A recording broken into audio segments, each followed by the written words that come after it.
Hi hello ನಮಸ್ಕಾರ. Speed plus Karnataka ವಿಶೇಷ ಕಾರ್ಯಕ್ರಮಕ್ಕೆ ಸ್ವಾಗತ. ನಾನು ಸುನಂದ ಅನ್ಸೂಯ. ಕನ್ನಡ ಕಿರುತೆರೆಯ ಅತ್ಯಂತ ಜನಪ್ರಿಯ ಜೋಡಿಯಾಗಿದ್ದಂತಹ ಚಂದನ್ ಶೆಟ್ಟಿ ಹಾಗೆ ನಿವೇದಿತಾ ಗೌಡ ಅವರ ಒಂದು ಡಿವೋರ್ಸ್ನ ಸುದ್ದಿ ಇಂದಿಗೂ ಸಹ ಅವರ ಅಭಿಮಾನಿಗಳಿಗೆ ಅರ್ಗಿಸಿಕೊಳ್ಳೋದಕ್ಕೆ ಆಗ್ತಾ ಇಲ್ಲ. ಯಾಕೆಂದರೆ ಆ ರೀತಿಯಾದಂತಹ ಒಂದು ಲವ್ ಬರ್ಡ್ಸ್ ಥರ ಇದ್ದವರು, ಲವ್ ಮಾಡಿ ಮದುವೆ ಆದಂಥವರು ಯಾಕೆ ಅಷ್ಟು ಬೇಗ ಒಂದು ಡಿವೋರ್ಸನ್ನು ತಗೊಂಡ್ರು ಅನ್ನೋದು ಸಹ ಯಾರಿಗೂ ಅರ್ಥ ಆಗ್ತಾ ಇಲ್ಲ. ಬಿಗ್ ಬಾಸ್ ಮನೆಯಲ್ಲಿ ಮೊಳಕೆ ಹೊಡೆದಂತಹ ಇವರ ಪ್ರೀತಿ ಅದ್ಧೂರಿ ಮದುವೆಯಲ್ಲಿ ಮುಗ್ದಿತ್ತು. ಸಾಮಾಜಿಕ ಜಾಲತಾಣಗಳಲ್ಲಿ ಸದಾ ಒಟ್ಟಿಗೆ ಕಾಣಿಸ್ಕೊಳ್ತಿದ್ದಂತಹ ರೀಲ್ಸ್ ಮೂಲಕ ಅಭಿಮಾನಿಗಳನ್ನು ಎಂಟರ್ಟೈನ್ ಮಾಡ್ತಾ ಇದ್ದಂತಹ ಈ ಕ್ಯೂಟ್ ಕಪಲ್ ಏನಿದ್ದಾರೆ, ದಿಢೀರಂತ ದೂರವಾಗಿದ್ದು ಎಲ್ರಿಗೂ ಸಹ ಆಘಾತ ತಂದಿತ್ತು. ಡಿವೋರ್ಸ್ ಆದಮೇಲೆ ಇಬ್ಬರೂ ಸಹ ತಮ್ಮ ಒಂದು ವೃತ್ತಿ ಜೀವನದಲ್ಲಿ ಬ್ಯುಸಿ ಆಗ್ತಾರೆ. ವಿಚ್ಛೇದನದ ನಂತರ ನಿವೇದಿತಾ ಗೌಡ ಅವರ ವೈಯಕ್ತಿಕ ಜೀವನದ ಬಗ್ಗೆ, ಅವರ ಮುಂದಿನ ಹೆಜ್ಜೆಗಳ ಬಗ್ಗೆ ತಿಳಿಬೇಕು ಅಂತ ಹೇಳಿ ಅಭಿಮಾನಿಗಳು ಹಾಗೆ ಮಾಧ್ಯಮಗಳು ಕೂಡ ಸಾಕಷ್ಟು ಕುತೂಹಲವನ್ನು ಹೊಂದಿದ್ದಾರೆ.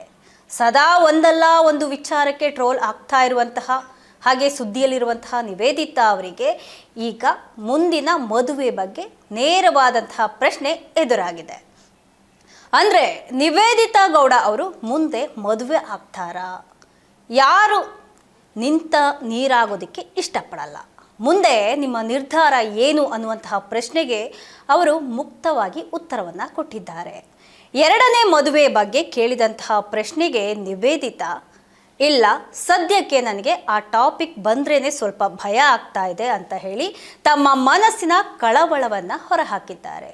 ಒಂದು ವಿಚ್ಛೇದನದ ನೋವಿನಿಂದ ಹೊರಬರ್ತಾ ಇರುವಂತಹ ಅವರಿಗೆ ಸದ್ಯಕ್ಕೆ ಹೊಸದೊಂದು ಸಂಬಂಧಕ್ಕೆ ಕಾಲಿಡೋದು ಆತಂಕ ಮೂಡಿಸಿದೆ ಅನ್ನೋದನ್ನು ಅವರ ಒಂದು ಮಾತುಗಳನ್ನು ಕೇಳಿದ್ರೆ ಗೊತ್ತಾಗ್ತಾ ಇದೆ.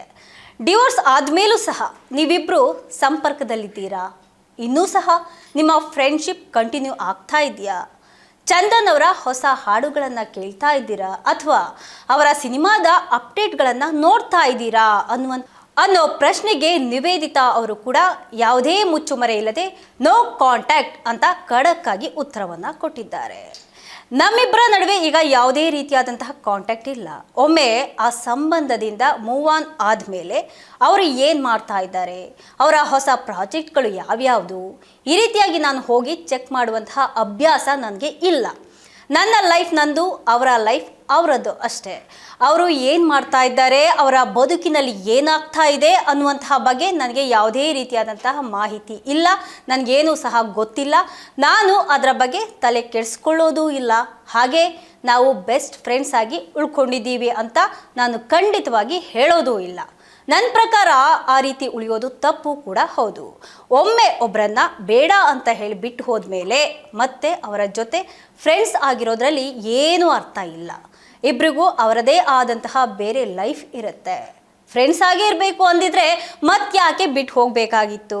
ಹಾಗಾಗಿ ನಾನು ಅವರ ಜೊತೆ ಫ್ರೆಂಡ್ಸ್ ಆಗಿರೋದಕ್ಕೆ ಇಷ್ಟಪಡೋದಿಲ್ಲ ಅನ್ನುವಂತಹ ಸತ್ಯವನ್ನು ಅವರು ಹೇಳ್ಕೊಂಡಿದ್ದಾರೆ. ಜೊತೆಗೆ ಇನ್ನು ಮದುವೆ ವಿಷಯಕ್ಕೆ ಬಂದರೆ, ಮತ್ತೆ ಮದುವೆ ಆಗ್ತೀರಾ ಅನ್ನುವಂತಹ ಕೇಳಿದಂತಹ ಒಂದು ಪ್ರಶ್ನೆಗೆ ನಿವೇದಿತಾ ಗೌಡ ಕೊಟ್ಟಂತಹ ಉತ್ತರ ಏನು ಗೊತ್ತಾ? ಸದ್ಯಕ್ಕೆ ಮದುವೆಯ ಭಯ ಇದ್ರೂ ಸಹ ಭವಿಷ್ಯದಲ್ಲಿ ಹೊಸ ಬಾಳ ಸಂಗಾತಿಯನ್ನು ಒಪ್ಪಿಕೊಳ್ಳುವಂತಹ ಮುಕ್ತ ಮನಸ್ಸನ್ನು ನಿವೇದಿತಾರಲ್ಲಿ ಕಾಣ್ತಾ ಇದೆ. ಅವರು ಹೇಳುವಂತಹ ಮಾತಲ್ಲೇ ಗೊತ್ತಾಗ್ತಾ ಇದೆ, ಇನ್ನು ಮುಂದೆ ಆದರೂ ಮದುವೆ ಆಗ್ತೀನಿ ಅನ್ನುವಂತಹ ಒಂದು ಅರ್ಥದಲ್ಲೇ ನಿವೇದಿತಾ ಮಾತನ್ನು ಆಡಿದ್ದಾರೆ. ಮುಂದೆ ಫ್ಯೂಚರ್ನಲ್ಲಿ ಯಾರಾದರೂ ನಿಜವಾಗ್ಲೂ ತುಂಬ ಇಷ್ಟಪಟ್ಟು ಚೆನ್ನಾಗಿ ನೋಡ್ಕೊಳ್ತೇನೆ ನಿನ್ನ ಅಂತ ಬಂದರೆ ಖಂಡಿತ ನಾನು ಒಂದು ಹೊಸ ಫ್ಯಾಮಿಲಿಯನ್ನು ಶುರು ಮಾಡೋದಕ್ಕೆ ಇಷ್ಟಪಡ್ತೇನೆ ಅಂತ ಹೇಳಿಬಿಟ್ಟು ಅವರು ಒಂದು ಭರವಸೆಯ ಮಾತುಗಳನ್ನು ಆಡಿದ್ದಾರೆ. ತಮಗೆ ಸಿಗುವಂತಹ ಮುಂದಿನ ಸಂಗಾತಿ ತಮ್ಮನ್ನು ನಿಜವಾಗಿಯೂ ಪ್ರೀತಿಸುವ, ಜೊತೆಗೆ ಕಾಳಜಿಯಿಂದ ನೋಡಿಕೊಳ್ಳುವಂತಹ ವ್ಯಕ್ತಿ ಆಗಿರಬೇಕು ಅನ್ನೋದು ಅವರ ಒಂದು ಪ್ರಮುಖ ನಿರೀಕ್ಷೆ ಕೂಡ ಹೌದು.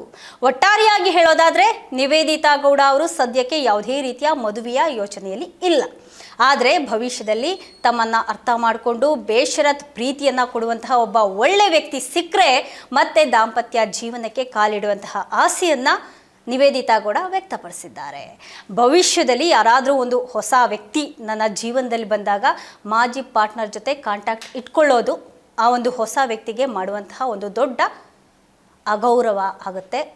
ನಾನಾಗಲಿ ಅಥವಾ ಅವರೇ ಆಗಲಿ ಬೇರೆಯವ್ರನ್ನ ಇಷ್ಟಪಟ್ಟರೆ ಒಂದು ಹಳೆ ಸಂಪರ್ಕಗಳೇನಿರುತ್ತೆ ಅವರಿಗೂ ಇರ್ಬೋದು ನನಗೂ ಇರ್ಬೋದು ಮುಜುಗರ ತರಬಹುದು. ಹಾಗಾಗಿ ನಾನು ಆ ತರಹದ ಯಾವುದೇ ಕಾಂಟ್ಯಾಕ್ಟ್ ಇಟ್ಕೊಂಡಿಲ್ಲ ಚಂದನ್ ಜೊತೆ.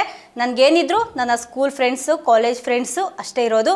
ಅದ್ರ ಜೊತೆಗೆ ನನ್ನ ಒಡನಾಟ ನನ್ನ ಫ್ರೆಂಡ್ಸ್ ಜೊತೆ ಮಾತ್ರ ಬಿಟ್ಟರೆ ಬೇರೆ ಯಾವುದೇ ಜೊತೆ ನನ್ನ ಒಡನಾಟ ಇಲ್ಲ ಅಂತ ಹೇಳಿ ಸ್ಪಷ್ಟವಾಗಿ ಹೇಳಿದ್ದಾರೆ. ಇಷ್ಟೆಲ್ಲ ಟೀಕೆಗಳು, ಕಷ್ಟಗಳ ನಡುವೆ ಜೊತೆಗೆ ಡಿವೋರ್ಸ್ನಂತಹ ನೋವಿನ ನಡುವೆಯೂ ಸಹ ಪಾಸಿಟಿವ್ ಆಗಿರೋದು ಹೇಗೆ ಅನ್ನುವಂತಹ ಪ್ರಶ್ನೆಗೆ ನಿವೇದಿತಾ, ನನ್ನ ಗುರಿ ಕೇವಲ ನಾನು ಖುಷಿಯಾಗಿರಬೇಕು, ಜೊತೆಗೆ ನನ್ನ ಸುತ್ತಮುತ್ತ ಇರೋರನ್ನು ನಾನು ಖುಷಿಯಾಗಿಡಬೇಕು ಅನ್ನೋದು. ನನಗೆ ತಲೆಯಲ್ಲಿ ಟಾರ್ಚರ್ ಕೊಡುವಂತಹ ಅಥವಾ ಬೇಸರ ತರಿಸುವಂತಹ ಯಾವುದೇ ವಿಷಯಗಳ ಬಗ್ಗೆ ನಾನು ಯೋಚನೆ ಮಾಡೋದಿಲ್ಲ. ನನ್ನ ಭವಿಷ್ಯ, ನನ್ನ ಗುರಿಗಳ ಬಗ್ಗೆ ಮಾತ್ರ ನಾನು ಗಮನ ಹರಿಸ್ತೇನೆ.